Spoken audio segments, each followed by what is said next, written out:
¿Cómo están? Soy el pastor Wilfredo Beltrán y este es su programa Opinión en Jaque y seguimos con el curso de cómo hacer teología. Hoy día vamos a seguir con la segunda parte del examen de la teología sobre los diezmos que aplica Sebastián Céspedes y algunas apreciaciones que tenemos a su hermenéutica, ¿no? Los principios que él maneja para extraer las ideas del pasaje. Porque si no se tienen buenos principios hermenéuticos, la teología puede ser confusa, puede ser vaga, puede ser imprecisa o en casos extremos errónea. Hay una batalla en este asunto sobre los diezmos, ¿no?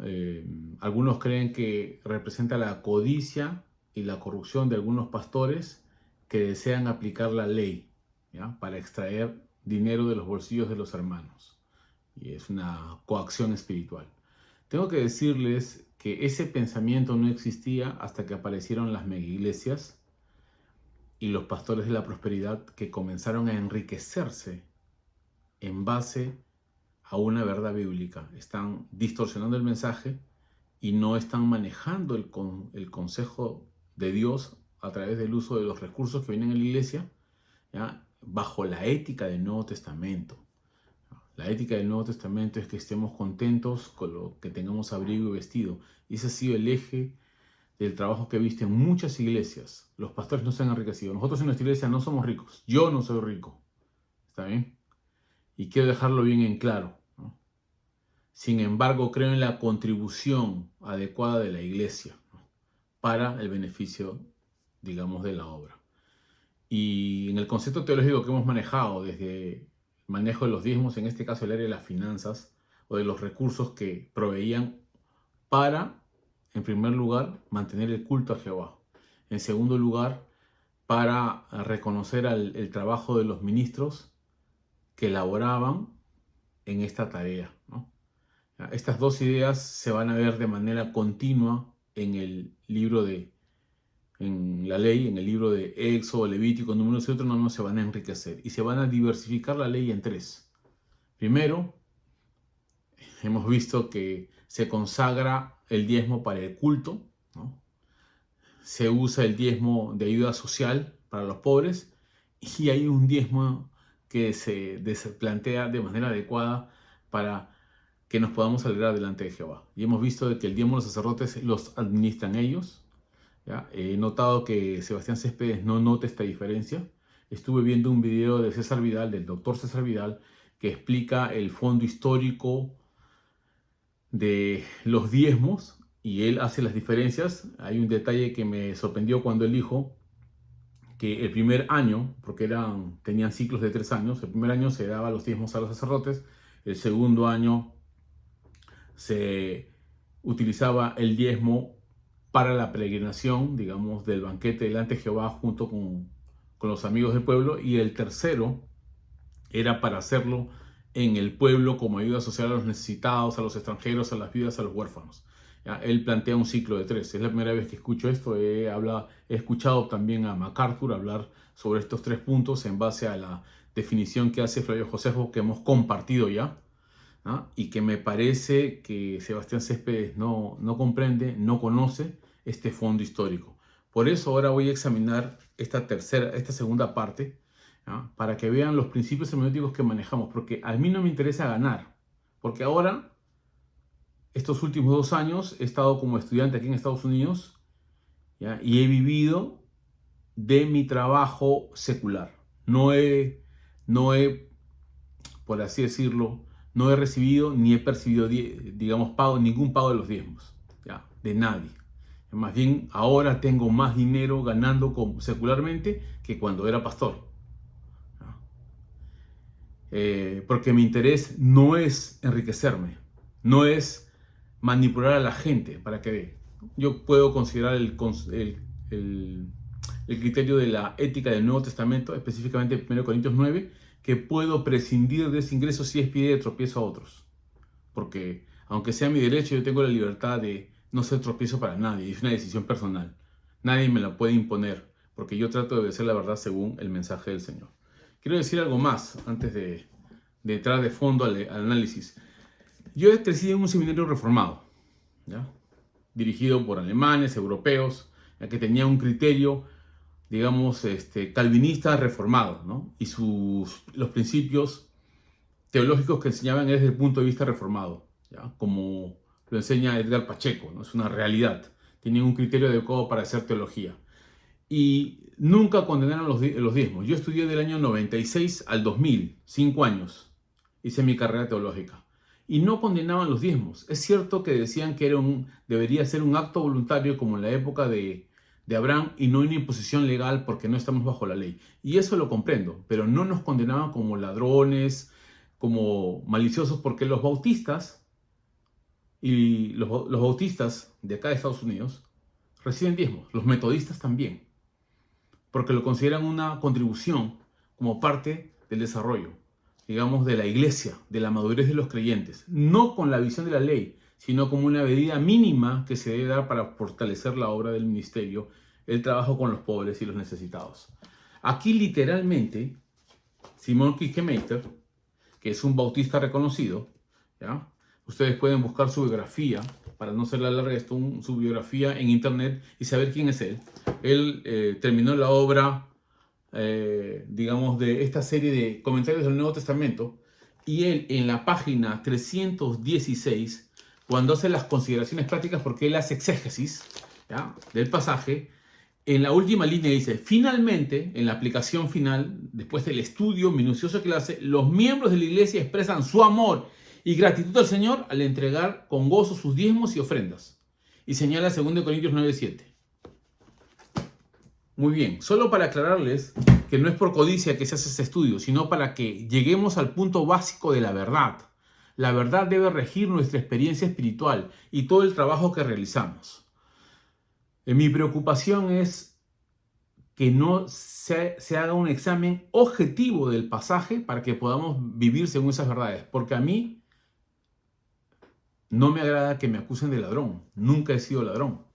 En el sentido de que porque he vivido de una remuneración económica fruto de los diezmos que entregaban los hermanos, porque no nos entregaban todos los diezmos por si acaso. Se nos asignaba un salario, ¿ya?, porque el diezmo era del Señor, y se distribuía entre los 10 pastores que estábamos, no todo el dinero, porque se usaba para pagar a los porteros, a la gente que limpiaba en la iglesia, se utilizaba para pagar a las secretarias y los impuestos propios que requiere, digamos, un staff pastoral según la ley, ¿no? Los impuestos que se contribuye como empleadores, aunque éramos exonerados del impuesto a la renta, a la propiedad y muchas cosas más. Aún es más, cuando renuncié para venirme acá a Estados Unidos, ¿ya?, yo salí sin nada de la iglesia. Es cierto que me apoyaron 3 meses, no lo niego, ¿ya?, pero no podía exigir legalmente nada a ellos porque yo estaba renunciando. Legalmente no tenían que darme ningún dinero porque el dinero es del Señor. El dinero es de la obra del Señor. Y no me hice rico. Solo esta aclaración para que ustedes sepan cuál es el interés del examen que hacemos del estudio teológico, para quedar claros, ¿no? Para quedar claros sobre estas verdades. Muy bien, después de esta larga introducción, quiero plantearles lo siguiente. Primero, vamos a examinar el video, que les dejo el link en la descripción, el video de Sebastián Céspedes del minuto 35, 45 al minuto 53, casi 55, ¿ya? 53, minuto 53, 55 segundos, ¿no? O casi ya 54. Y en primer lugar voy a distinguir los principios hermenéuticos para aplicar las enseñanzas a la iglesia, ¿ya? O sea, él no distingue los principios hermenéuticos, no comunica cuáles son sus criterios para explicar por qué el libro de Malaquías no es aplicable a la congregación hoy, ¿no?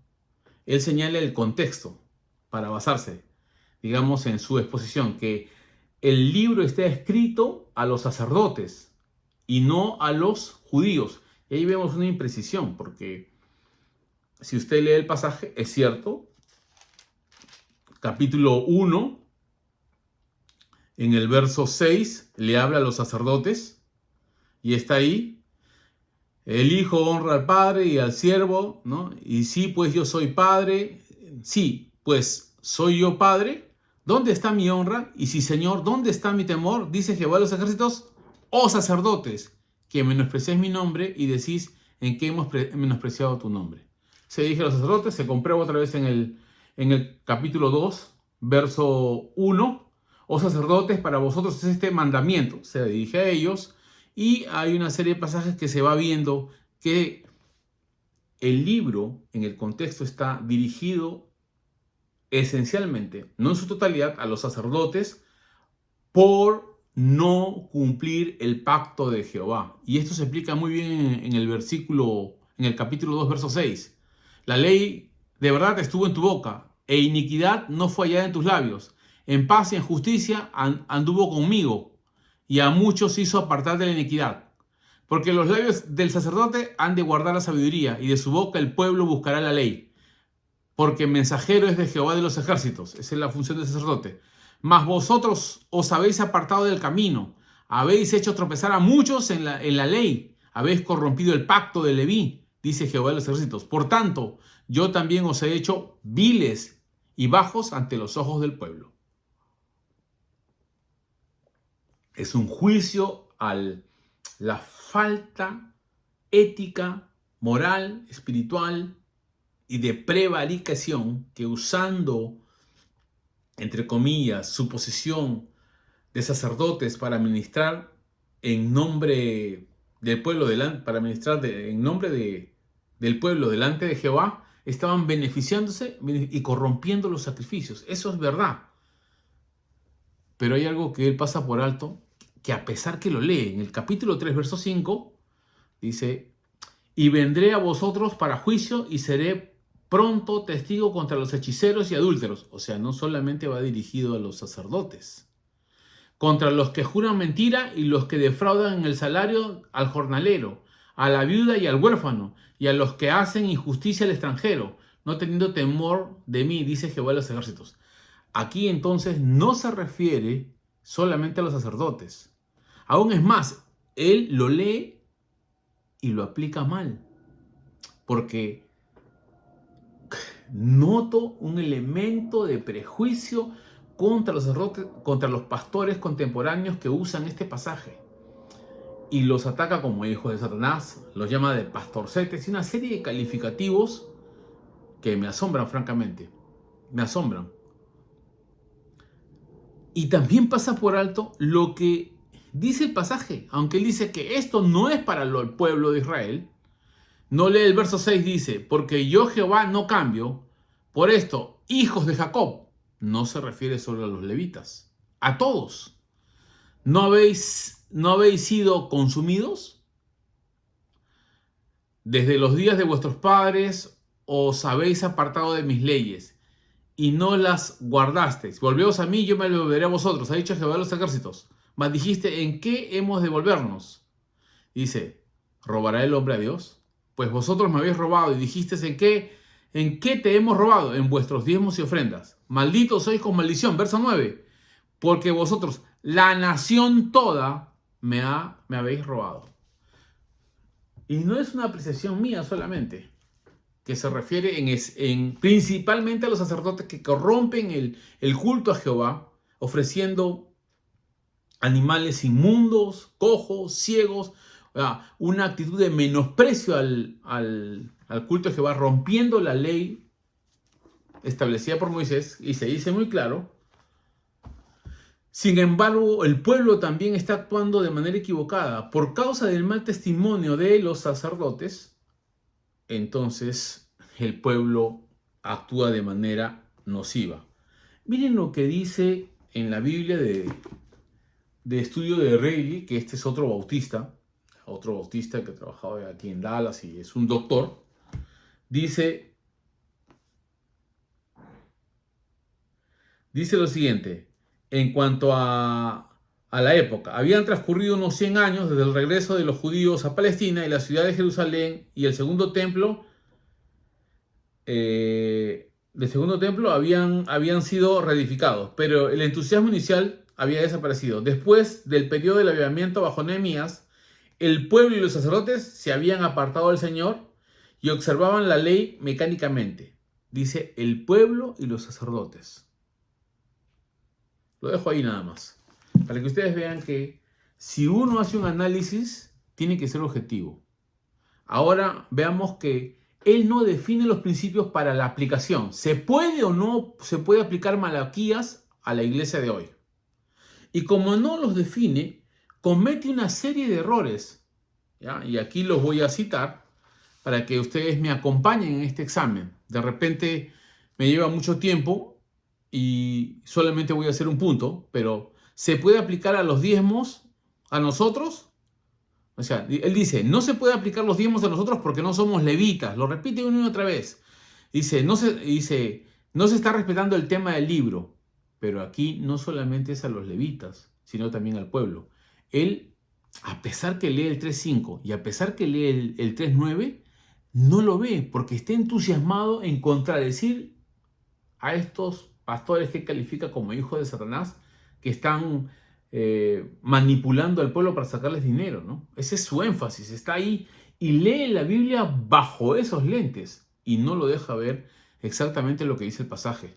Si respetamos el texto, tenemos que considerar todo el pensamiento, no lo que me conviene, no lo que me interesa, no para defender mi postura. Y me pongo también yo bajo la perspectiva de todos. Mi interés no es defender si hay o no hay diezmos. Mi interés es defender lo que dice el texto tal y como ha sido enseñado.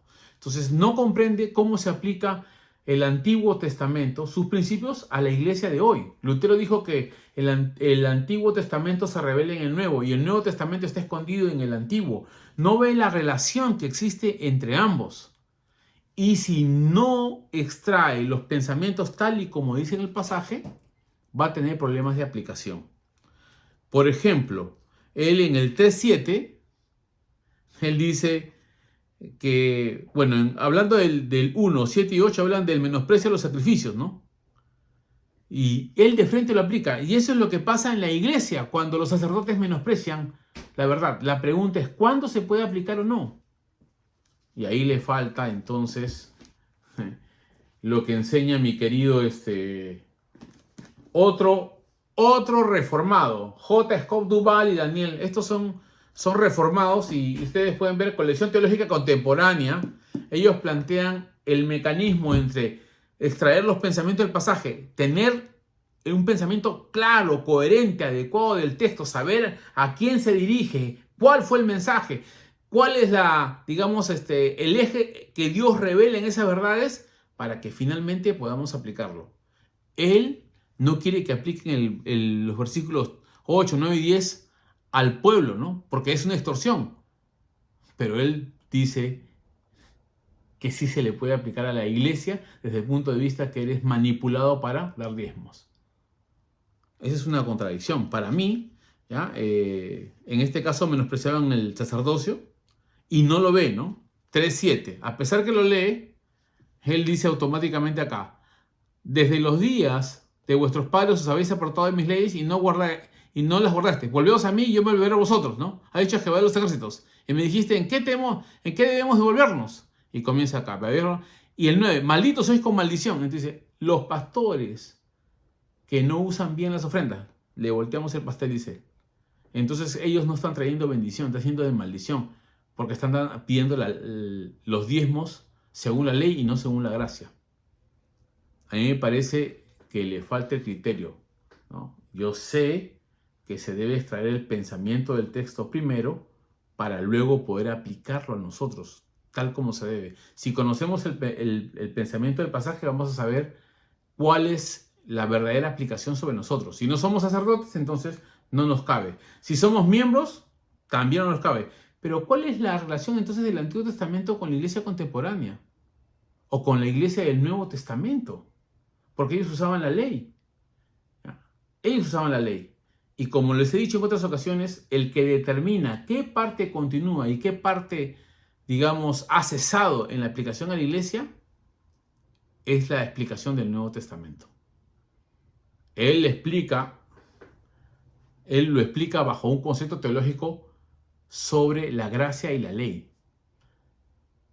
Él no se da cuenta, en este caso, que en el Antiguo Testamento la salvación era por obras y dar el diezmo era una obra que demostraba tu comunión con Dios si lo hacías correctamente según lo establecido por la ley.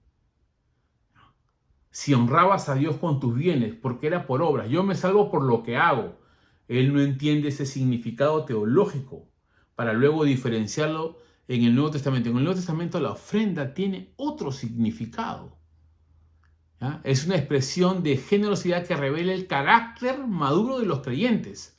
No es un medio de gracia, y aquí me voy a adelantar, ¿ya? Porque me va a ganar el tiempo. Yo quería solo hacer 20 minutos, pero creo que es necesario explicar que si no tienes principios claros para la aplicación y no extraes el pensamiento, o sea, no tienes principios claros para el exégesis, ¿ya? Que extraes el pensamiento de tal modo de que puedes saber cuál es la verdad que Dios transmite para poder aplicarla a nosotros, ¿ya?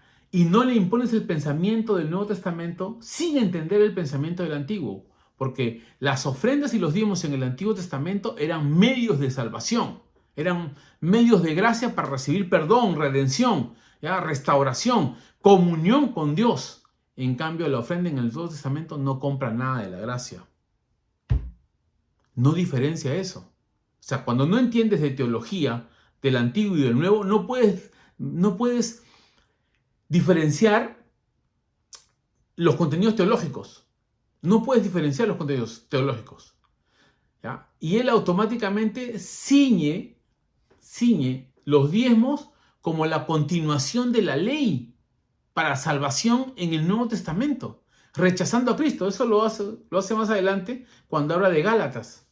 Y me estoy adelantando porque el tiempo me ha ganado, ¿ya? Me estoy adelantando porque uno nota de manera seria, por ejemplo, que en el verso 5, que habla de los hechiceros, adúlteros, él en el minuto 43:15 lo aplica a los pastores. Dice, estos son los pastores que defraudan en el salario, ¿no? de los jornaleros. Así son como ellos, porque ellos le quitan el diezmo para hacer lo suyo. Roban de los sueldos con los diezmos, dice él. O sea, lo aplica a los pastores y no quiere que se aplique el diezmo a los hermanos. ¿Qué criterio teológico es ese? ¿Qué criterio, no teológico, sino qué criterio hermenéutico es ese para sacar un pensamiento teológico? Vuelve al capítulo 3, verso 1, y ahí es el que empieza con, he aquí envío mi mensajero, que en el Nuevo Testamento se utiliza para Juan el Bautista, ¿ya? Que este es un capítulo mesiánico. Entonces, ¿cuál es el límite de este capítulo mesiánico dentro de los diezmos? ¿Cuál es?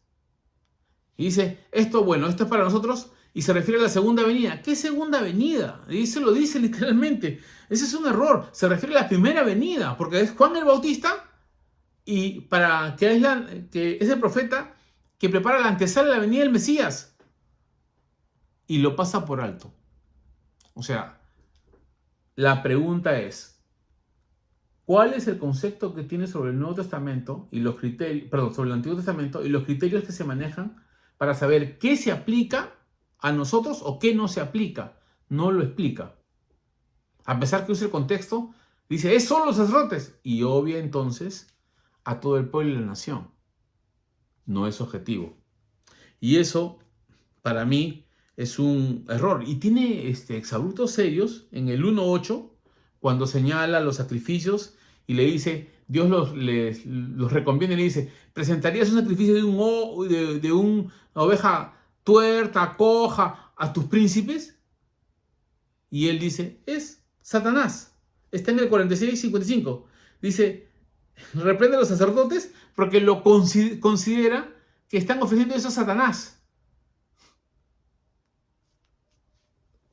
¿De dónde saca eso? No sé. Tiene ideas, digamos, reformadas, pero no son precisas. No son claras. Su exégesis es vaga, ¿no? ¿Ya? Su exégesis es vaga. Y aquí yo podría señalar muchas cosas, porque como no explica el contexto gramatical, no se ciñan las palabras gramaticales, ni el contexto histórico, deja vacíos serios, ¿no? ¿Ya? Su exégesis implanta el pensamiento del nuevo sobre el antiguo sin conocer el pensamiento del pasaje. Con esto quiero avanzar. Quiero irme al aspecto 3, la teología del Antiguo Testamento. Por ejemplo, los judíos tenían un pacto de obras. Y como había un pacto de obras, la ley los combinaba a obedecer. Cualquier desobediencia estaba bajo juicio sobre maldición, porque dependía de tu obediencia. La gracia es muy diferente. La gracia, yo dependo de la obra de Jesucristo, una obra perfecta. ¿Ya? Y aquí Él no diferencia eso.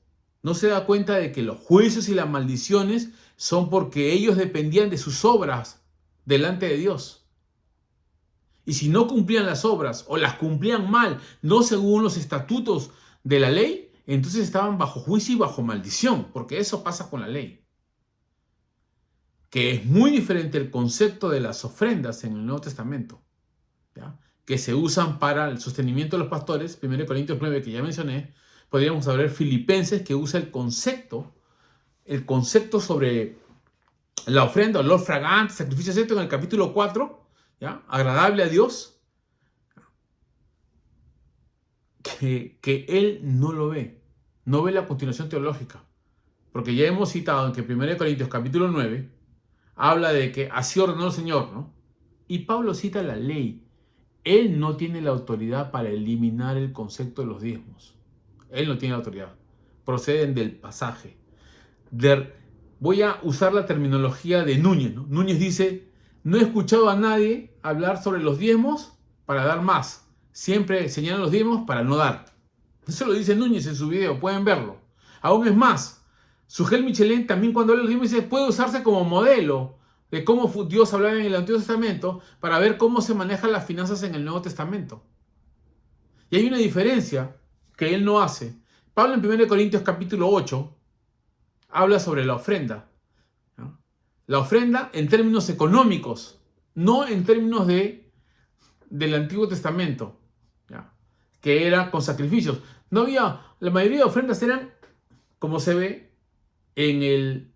como él denomina, la ley ceremonial, eran abluciones, eran alimentos, eran animales para tener una fiesta delante de Jehová, para hallar perdón, redención, como el holocausto. Él no ve esa diferencia en el concepto de ofrenda en el Nuevo Testamento.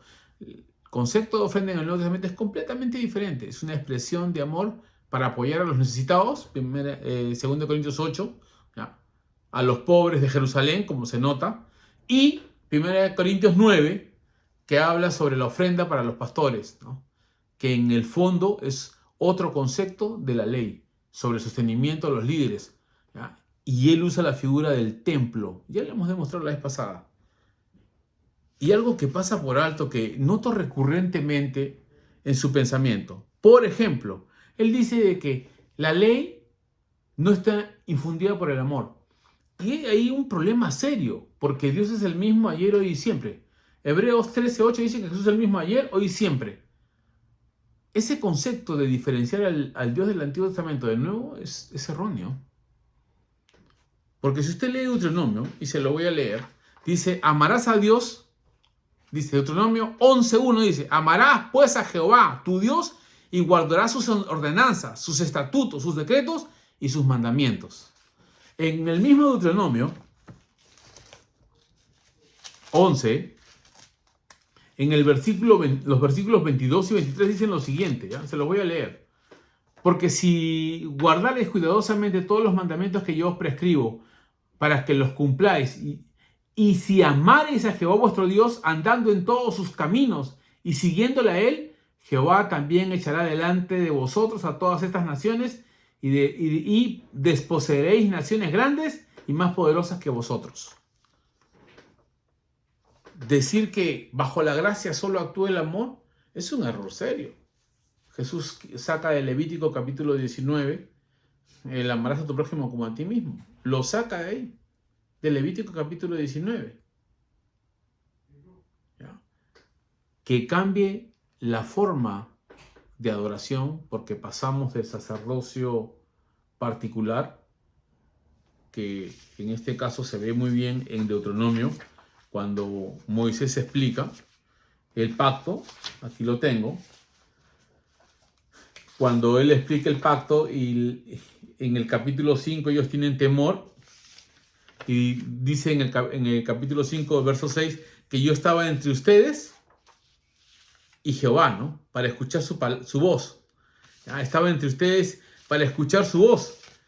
Y me gusta mucho porque ahí se aclara muy bien, se deja perfectamente asentado el pensamiento en Deuteronomio 5.5, 5.27 y 6.1 sobre el sacerdocio. O sea, un individuo que representa al pueblo delante de Dios. Y que ahora vivimos bajo el sacerdocio universal, por supuesto. Todos podemos entrar a la presencia de Dios gracias a la obra de Cristo. Y eso no lo negamos. Pero no distinguir la teología de las ofrendas y del pacto de la ley y entender en base a lo que Dios les hablaba a ellos originalmente y introducirle un pensamiento de nuevo sin una apreciación de ambos puntos es violentar el pasaje. Por eso no estoy de acuerdo con su exégesis sobre Malaquías, ¿no? Sé que algunos han exagerado y es cierto que no estamos bajo la ley y no se puede aplicar en el mismo nivel de tributos el concepto de los diezmos. Hay que pasarlos por el sedazo del Nuevo Testamento, hay que pasarlos por las verdades de la ética y la normativa del Nuevo Testamento. En eso estoy completamente de acuerdo. Pero decir que es un acto de robar, ¿ya? Porque digamos que en el contexto en que él ha vivido ha habido gente que ha manipulado el pasaje por ignorancia o deliberadamente y han hecho mercadería de los hermanos, como dice 2 de Pedro 2.2, no exonera la responsabilidad de los creyentes de considerar el hecho de apoyar a los ministros y apoyar la obra social de los necesitados, como se enseña en la ofrenda del Nuevo Testamento. Y esos dos, con que se le llama ofrenda, son conceptos sobre el diezmo del Antiguo Testamento.